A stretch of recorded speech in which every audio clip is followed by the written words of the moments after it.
0. भारत के महत्वाकांक्षी तीसरे चंद्रमा मिशन के तहत चंद्रयान 3 बुधवार को पृथ्वी के इकलौते उपग्रह की 5वीं और अंतिम कक्षा में सफलतापूर्वक दाखिल हो गया है। अब ये चंद्रमा की सतह के और करीब आ गया है। इसके साथ ही चंद्रमा की सीमा में दाखिल होने की प्रक्रिया पूरी हो गई है। अब प्रपोल्शन मॉड्यूल और लैंडर मॉड्यूल दोनों अलग होने के लिए तैयार हैं। इसरो ने कहा कि 17 अगस्त को चंद्रयान 3 के कैरियर और लैंडर को अलग करने की योजना है। With this, I think now the propulsion system will say goodbye to the lander.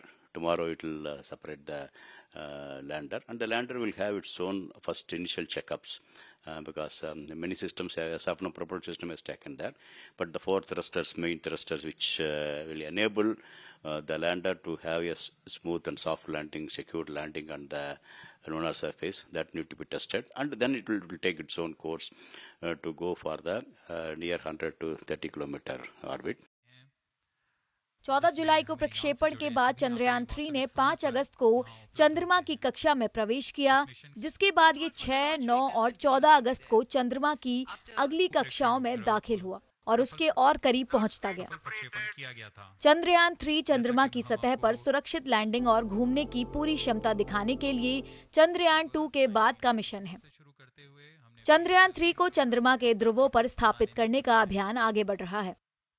ISRO Chandrayaan 3 को चंद्रमा की कक्षा में पहुंचाने की कोशिश कर रहा है, जिससे चंद्रमा से उसकी दूरी धीरे धीरे कम होती जा रही है। चंद्रयान 3 के 23 अगस्त को चंद्रमा के दक्षिणी ध्रुवीय इलाके में सॉफ्ट लैंडिंग करने की उम्मीद है।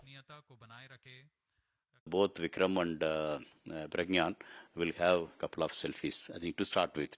So to announce the world as Indian system has landed on the moon, and it's going around the moon also.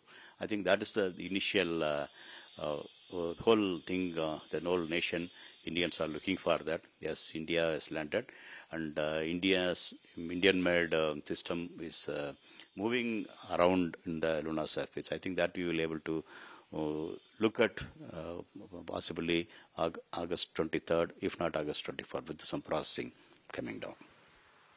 Lander और रोवर के पास चांद की सतह पर कई प्रयोग करने के लिए कई वैज्ञानिक उपकरण भी है।